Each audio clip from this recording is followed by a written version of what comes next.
Narito na ang mga malalaking balitang Central Luzon ngayong araw. Higit 25% ng mga active COVID-19 case sa Pampanga mula sa siyudad San Fernando.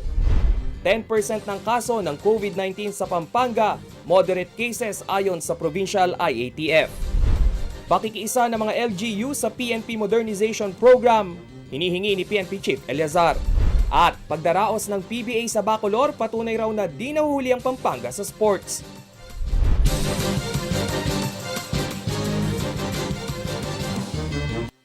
Maya Mabengi, Pampanga, magandang gabi Central Luzon. Sa ngalan po ni Binibining Sonia P. Soto, ako po si Rainiel Pawid at narito ang mga tinutukan at nangungunang balita ng CLTV News. Isa ang City of San Fernando sa may pinakamataas na active COVID-19 cases sa Pampanga. Higit 25% kasi ng mga aktibong kaso sa lalawigan ay mula sa naturang lungsod. Samantala, kasabay ng tumataas na kaso ng COVID-19 sa buong Pampanga at mga karatig na lugar, naglatag na ng Economic Recovery Plan ang mga namumuhunan upang makabangon ng muli ang ekonomiya ng Luzon at ng mga karatig lugar. Narito ang report.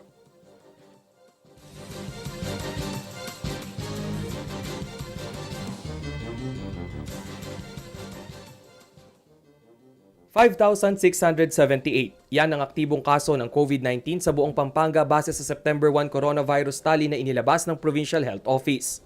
25.82% o 1,466 sa bilang ay nagmula sa City of San Fernando, Pampanga. 70 to 80 ang average daily COVID cases ng syudad ayon sa local IATF. Sa September 2 data ng San Fernando, umakyat na sa 1,551 ang bilang ng active cases ng lungsod. Pero sa kabila ng mga datos, MGCQ pa rin ang umiiral na quarantine status sa buong lalawigan. Una na ring nag-abiso ang Provincial IATF ng pagsasagawa ng granular lockdown. Dito'y isasara lamang ang bahagi ng komunidad kung saan nakapagtala ng COVID-19 cases.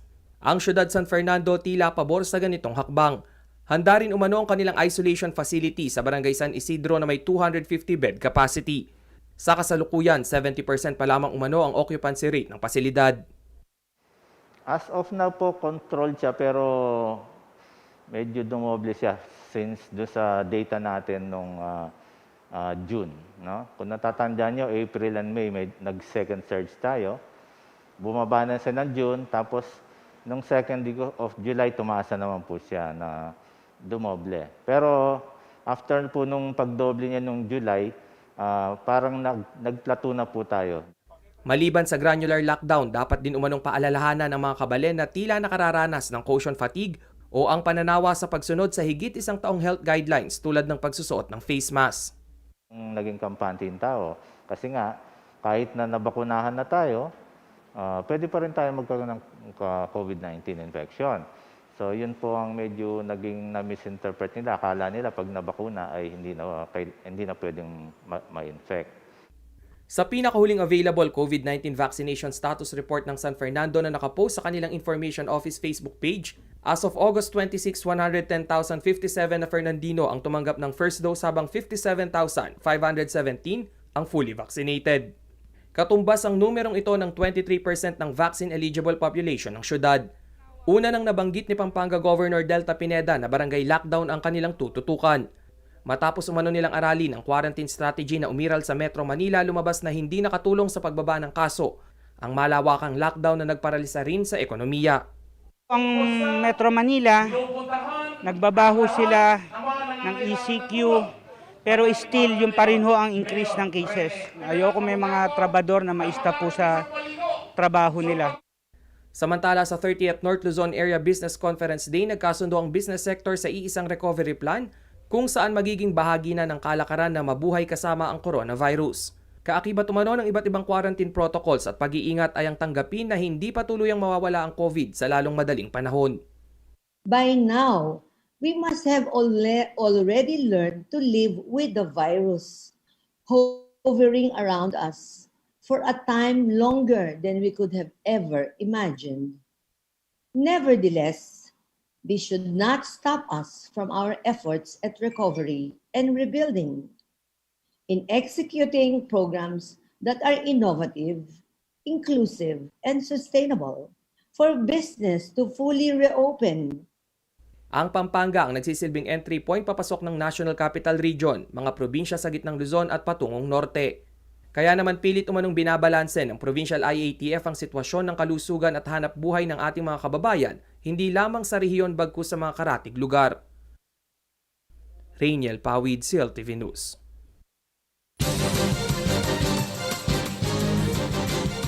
Balitang Pampanga pa rin po, patuloy na binabantayan ng Provincial Health Office ng Pampanga ang mataas na bilang ng moderate COVID-19 cases sa lalawigan sa nakalipas na 2 linggo. Kabilang sa mga sintomas ng moderate COVID cases ay ang dry cough, lagnat, pananakit ng katawan at fatigue. Samantala, punuan pa rin ang mga isolation facilities sa lalawigan, kaya pinaalalahanan po ang lahat na huwag munang lumabas ng bahay kung hindi naman importante ang aktibidad. Narito ang report.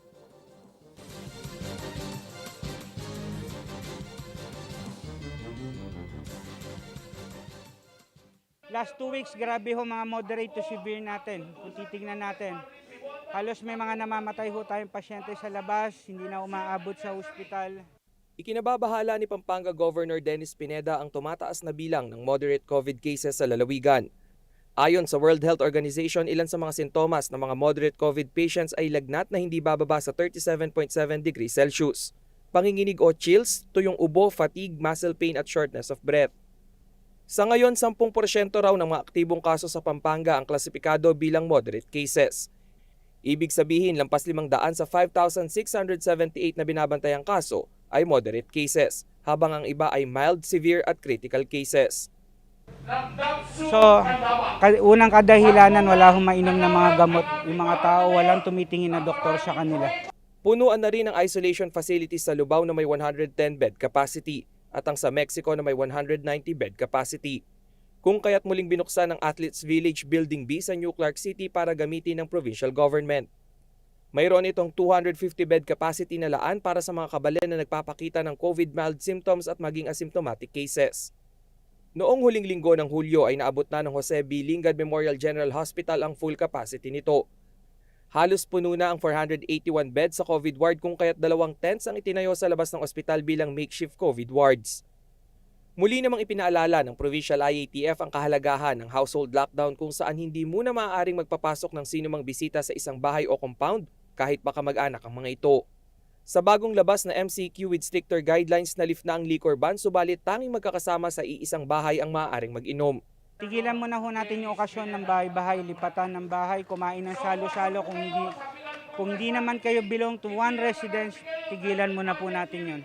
Kung ang Regional COVID Bulletin ang pagbabasihan, nasa 0.77% lang ang moderate COVID cases sa buong rehiyon. Di hamak na mas mababa sa 10% cases ng Pampanga. Sa 18,072 active cases sa buong Central Luzon, 97.90% o 17,693 ang nagpapakita ng mild symptoms. 0.58% o 104 cases ay asymptomatic. 0.59% o 107 cases ay severe at 0.15% o 28 ay critical cases. Rainiel Pawid, CLTV News.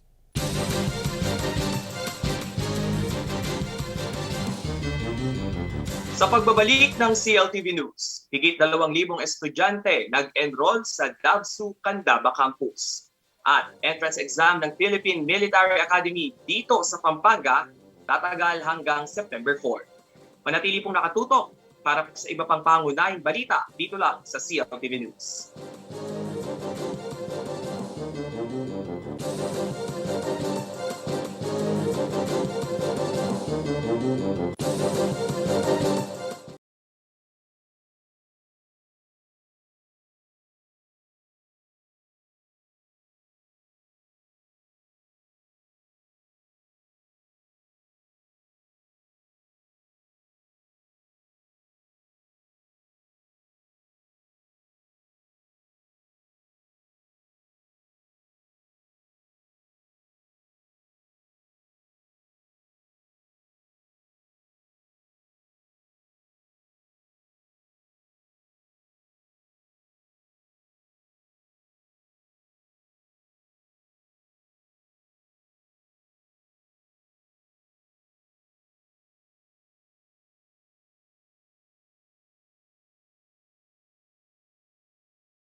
Nagbabalik po ang CLTV News at sa iba pang mga nangungunang balita.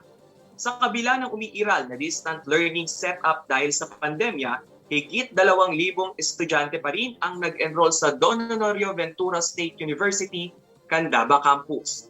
Ayon sa lokal na pamahalaan ng Candaba, malaking tulong ang pamantasan para makapagtapos sa pag-aaral ang kanilang mga nasasakupan, pati na rin ang mga kabalen sa Karatig Bayan. Narito itong report.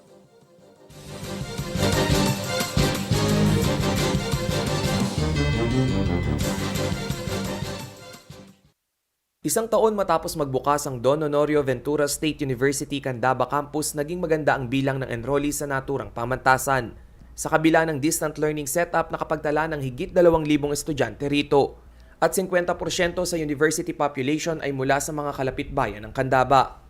Isa na riyan ang incoming second-year marketing student na si Janelle Giao. Malaking tulong umano ang libreng tuition fee ng DAVSU, lalo na tanging ang kanyang nanay na OFW ang sumusuporta sa kanyang edukasyon. It's a privilege po sa amin, lalo na po pasang na po ako. Is tinanggap po ako dito sa Candaba, which is a overwhelming po sa amin.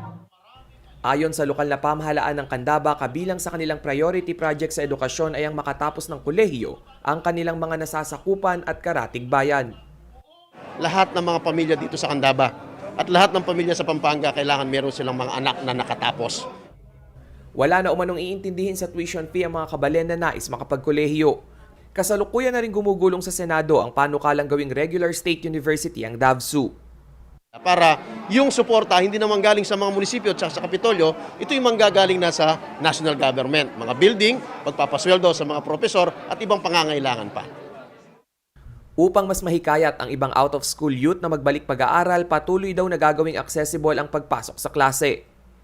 Bibili kami ng 3 bus na magbibigay kami ng libreng transportasyon.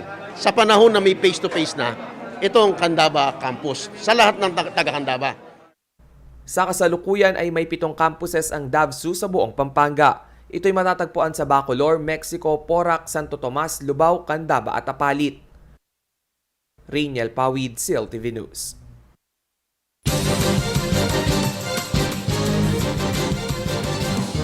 Balitang edukasyon pa rin po, mga karehiyon, nais nyo bang maging bahagi ng military force ng bansa? Ongoing pa rin po ngayon dito sa Pampanga ang entrance examination para sa Philippine Military Academy. Ano-ano nga ba ang mga requirement?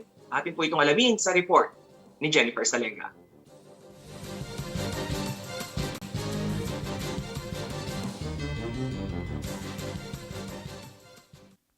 Matapos maantala dahil sa COVID-19 pandemic, umarangkada na ang pagdaraos ng Philippine Military Academy o PMA ng entrance examination para sa mga nais maging bahagi ng uniformed service at magserbisyo sa bayan.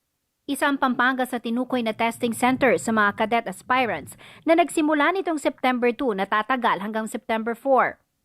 Ayon kay Captain Richard David ng Philippine Navy at Assistant Commandant ng Cadets ng PMA, simula nitong September 2 o ang unang araw ng exam hanggang ngayong September 3, umabot na sa mahigit 200 ang nakapag-exam.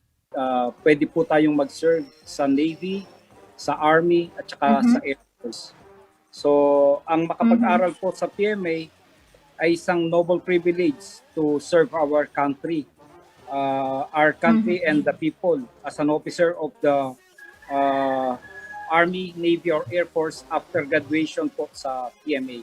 Sa mga interesadong aplikante na hindi nakapag-submit ng requirements, pwede pa rin daw mag-take ng exams bilang walk-in applicants. Sa mga cadet aspirant, kailangan kayo ay natural-born Filipino citizen, physically fit of good moral character, single at hindi pa ikinasal, hindi rin pwede ang buntis, at least senior high school graduate, walang administrative o criminal case, at least 5 feet in height para sa mga babae at lalaki, at least 17 years old to 22 years old sa June 1 sa year of admission.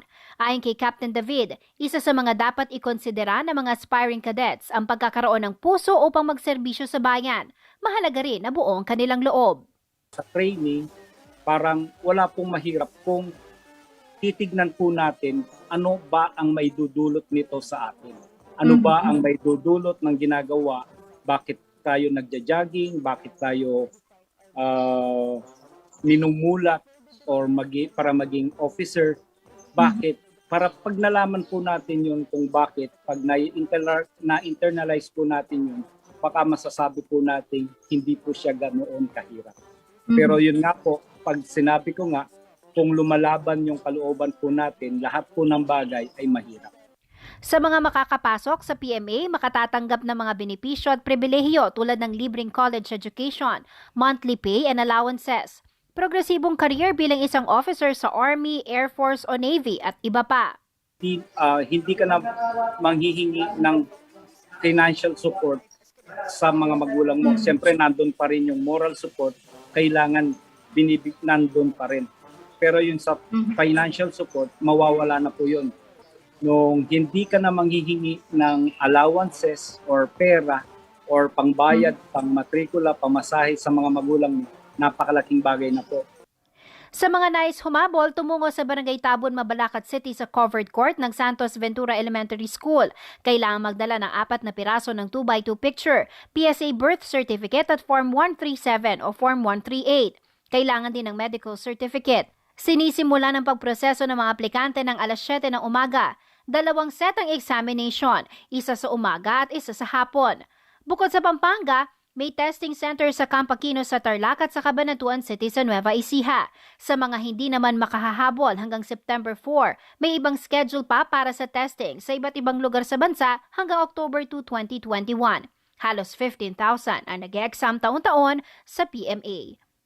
Ating pong mga kareyon, ito na po yung chance natin para makapagsilbi sa bayan, maging isang military officer either sa Navy, Air Force, or Army. Pagkatapos, ito na po yun nga, yung makapag-serve. Sabi ko nga, makapag-serbisyo sa ating bansa. Jennifer Salenga, CLTV News.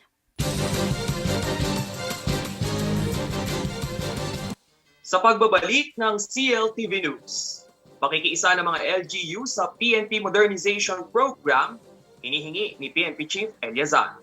Manatili pong nakatutok at magbabalik ang CLTV News.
Nagbabalik po ang CLTV News at sa iba pang mga nangungunang balita. Wala raw masama para kay Philippine National Police Chief Guillermo Eleazar ang pagtanggap ng donasyon mula sa mga local chief executive na pinaglalaanan ng pondo ang mga gamit ng pulis para sa PNP Modernization Program. Sa pagtanggap ng 19 na municipal police station sa Pampanga ng modern pickup trucks, sinabi ni Eleazar na kolaborasyon ito para mapaghusay at mapabilis ang serbisyo ng mga alagad ng batas sa probinsya. Narito po ang report.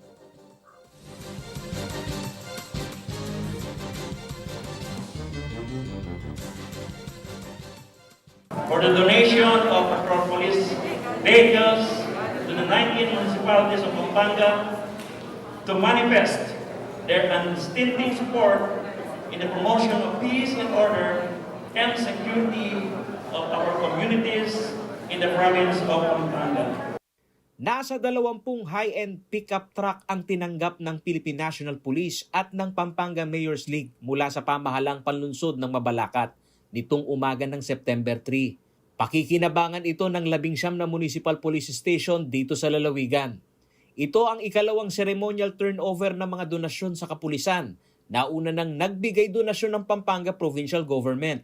Layon daw nitong solusyonan ang problema sa mobility ng mga alagad ng batas. In terms of bakit mobile patrol ang ni-request natin, kasi yung response sa crime, kung wala tayong transportation, paano magre-response yung mga pulis natin, di ba? Importante yan. Sangkap daw ng maunlad na komunidad ang pagpapanatili ng kapayapaan.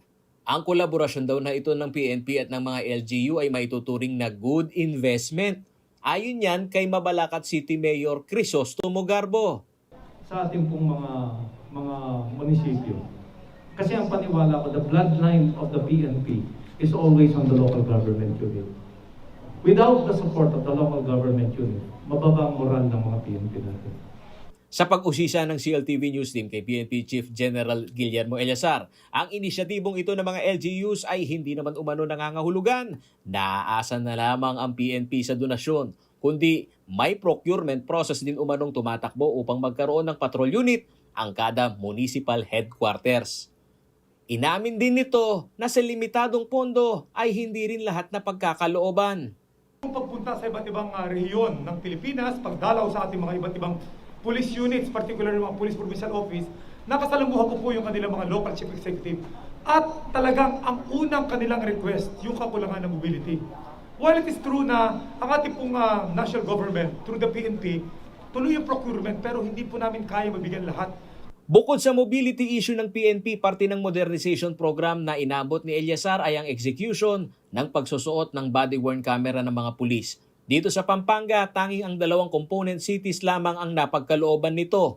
Ito Mabalacat City, Police Station, ito na nabigyan, pati yung San Fernando. So yung iba, the 19 municipalities, wala sila nun. Pero kasi kukunti, inuna sa kanila. Pero yun nga, patuloy tayo magpo-procure.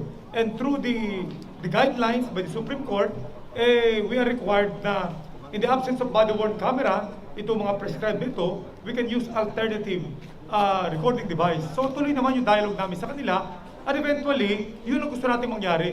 2,696 lamang ang naimbentaryo na body-worn camera ng PNP. Ito'y sa kabila ng umiiral na utos ng Supreme Court na epektibo simula nitong nakalipas na buwan ng Agosto, kailangan o inire-require na sa mga PNP personnel na magsuot ng body-worn camera, partikular na ang mga involved sa execution ng warrant. Dahil sa kakulangan ng supply, apela ng PNP sa mataas na hukuman ay pahintulutan silang gumamit ng alternatibong kamera. Ngunit wala pang tugon dito ang Supreme Court. Paolo G. Santos, CLTV News. Narito naman ang isang mabilis na silip sa mga balita sa iba't ibang bahagi ng rehiyon sa ulat ni JM Vensus sa CL News Express.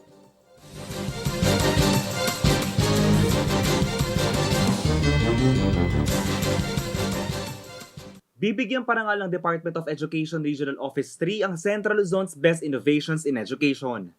2 kategorya ng nasabing parangal. Elementary and Secondary for Best Innovations in Structure and Content at ng Cluster and Division Levels for Best Innovations in Process. Higit na mahalaga umano ang pagbibigay prioridad sa edukasyon ngayon lalo na sa panahon ng kahirapan at pandemya. Ang pipili sa mga magwawagi ay sina Mark Vincent Nodado, ang owner and CEO ng MVYN Builders Incorporated, University of the Assumption Internationalization and External Relations Director Dexter Balahaja at Angeles University Foundation Graduate School Dean Elvira Balinas. Ang awarding ceremony ay gaganapin sa 8 ng Setyembre sa kasabay ng National Teachers Month at 2021 Education Innovation Conference. Samantala, 41 construction company sa Central Luzon ang nag-apply ng bagong lisensya para sa Philippine Contractors Accreditation Board sa unang bahagi ng taong 2021. Ayon sa Construction Industry of the Philippines at DTI, bukod pa umuna dito ay nasa 364 kumpanya na ang nagproseso ng kanilang renewal ng PCAB licenses. 23 kumpanya naman ang nag-upgrade ng kanilang mga lisensya. Mas maganda umano ang mga numero na ito kumpara noong 2020 na kung saan 188 companies lang ang mga nag-renew ng lisensya at 76 kumpanya ang mga nag-apply para sa mga bagong lisensya. Kahit nasa gitna ng pandemya ay naisasalba pa din daw umano ang Philippine construction industry. Tinatayang nasa 45 million na nasa industriyang ito as of June 2021. Hindi lamang ang wikang Filipino ang dapat pangalagaan, pati na rin ang mga native languages ayon sa Commission sa Wikang Filipino o KWF. Paliwanag ni KWF Chairperson Arthur Casanova, nasa 130 local languages na ang nanganganib mawala dahil kakaunti na lang ang mga nagsasalita ng mga lengguwahe na ito. Hindi lamang ito parte ng edukasyon, ngunit kailangan daw maipasa at turuan ng kabataan ng mga native languages sa kani-kanilang probinsya dahil parte ito ng ating namamatay na kultura. Kaugnay naman ito ay nagsasagawa ang KWF ng libreng weekly lectures and webinars patungkol sa national orthography, korespondensya opisyal, at masinop na pagsulat noong buwan ng Agosto. Maaari lang daw bumisita sa kanilang Facebook page at panoorin ang mga live streaming patungkol sa pag-aaral sa mga wika sa ating bansa. JM De Jesus, CLTV News.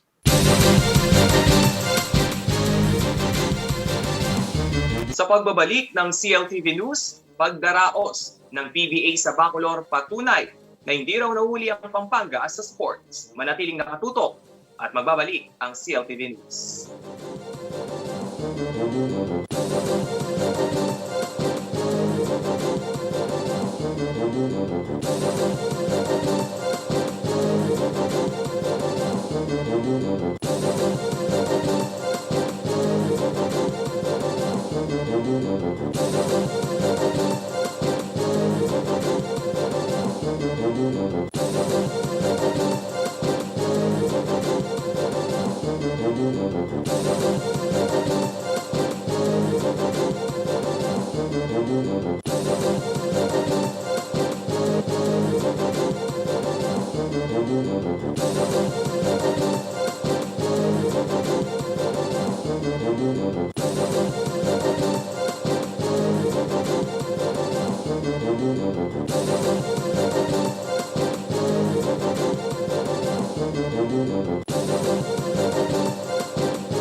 Nagbabalik po ang CLTV News at sa iba pang mga nangungunang balita.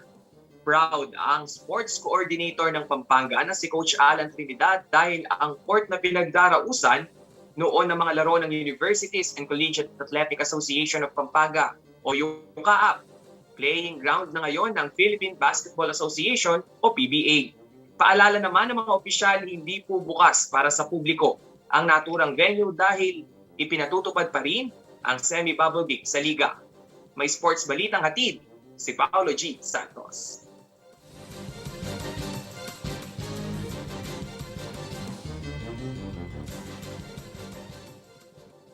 Sinong mag-aakala na ang nasa gitna ng palayan na basketball gym na ito ng Don Honorio Ventura State University o DABSU sa Bacolor, Pampanga, ngayon ay playing ground na ng pinakaabangang liga ng ating mga kababayan, ang Philippine Basketball Association o PBA. Sa unang serye ng mga laro na ginanap dito, kapuna-puna ang kumikinang na tabla at ang nakaimprentang Villa Bacolor. Para kay Don Honorio Ventura State University President Enrique Baking, parehong proud at masaya siya na makita ang mga naglalakihang pangalan sa PBA ang naglalaro ngayon sa playing ground ng ating mga homegrown players. Well, of course, hindi lang naman ako ang masaya. The entire province of Pampanga should be proud of it. Dalawang sunod na ball game agad ng PBA ang rumatsada sa DABSU nitong September 1. Ayon kay Baking, dahil sa quarantine restriction sa Metro Manila, dito na ilalarga ang serye ng elimination round.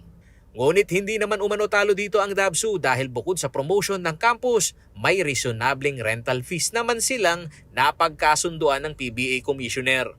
Although these government facilities, no, magbabayad sila ng rentals, no, at 6,000 pesos per hour of utilization. Samantala, para kay Coach Alan Trinidad, ang sports coordinator ng Pampanga, patunay lamang umano na nakasasabay ang Kapampangan sa standard ng PBA sa mga sports facilities. Matatanda ang isa ang Dabsu sa mga venue ng Universities and Collegiate Athletic Association in Pampanga o UCAAP. Talagang pinagtutuan natin ng pansin yan na lahat ng mga playing venues natin sa basketball, especially basketball, kailangan PBA standard. Para kahit maglaro kahit na nung international yan, PBA yan, standard yung court. Gaya ng nakasanayan ng mga kabalen na sinusubaybayan ang maaksyong ballgame ng UCAP, hindi lamang umano ang mga magagandang gym ng malalaking campus sa Pampanga ang magiging bukas ngayon sa PBA. Sinabi ni Coach Alan Trinidad na inihahanda na nila ang Brent Sigyao Convention Center dahil higit itong moderno ngayon at dito posibleng mangyari ang quarterfinals ng PBA. Actually nga, itong conversion napakaganda na. Pinapinalize ko para sa PBA ng quarterfinals, semifinals, finals. Ang close coordination sa protocol ng PBA bubble ay naiplansa na daw ng provincial government ng Pampanga. Tumulong tayo. Dumayin sila, nakulang na sila sa pondo dahil sa nangyaring bubble nila last year. Gumastos sila ng 70 million ata or something. Ngayon, tinulungan sila ni Bob. In term na yung mga hotel na nagbigyan ng magandang presyo yung mga hotel. Ayon kay Coach Alan Trinidad, bagamat commercial ang basketball league na ito, ang suporta ng probinsya na mairaos ng hindi malaki ang gastos ng PBA management, higit umanong naikonsidera dito upang maituloy ang paboritong sports ng mga Pilipino na basketball. Bagay na magbibigay saya sa maraming Pilipino ngayong pandemya. Paolo G. Santos, CLTV News. Para naman po sa may mga essential travel o stay-at-home chill ngayong weekends, alamin naman natin ang magiging lagay ng panahon bukas mula kay Ginoong Manny Esguera, ang Chief Weather Forecaster ng Pag-asa Clark.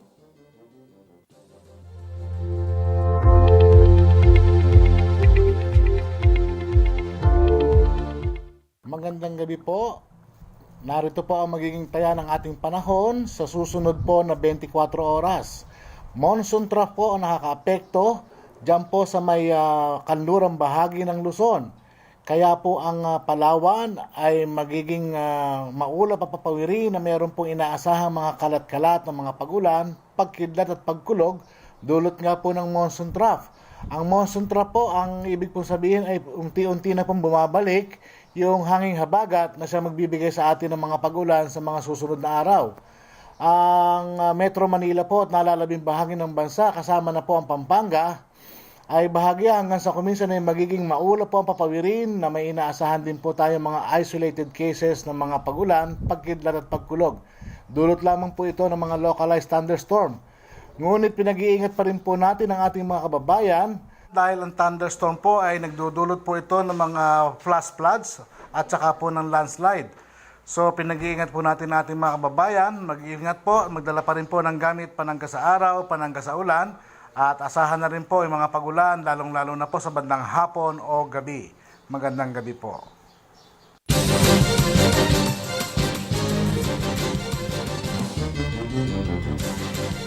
At yan ang mga balitang nakalap ng CLTV News. At para po sa karagdagang mga detalye, maaari niyo i-follow ang aming social media pages para sa Facebook at CLTV36 Official and CLTV36 News. Sa Twitter at CLTV36, Instagram at CLTV36 Official. Kung nais nyo naman pong balikan ang mga programa ng CLTV, pwede nyong bisitahin ang aming YouTube channel at CLTV36 Official at ang aming website na www.cltv36.tv. Kasama po ng buong pwersa ng CLTV News and Current Affairs. Ako po si Rainiel Pawid. Stay home, stay safe. Maraming salamat.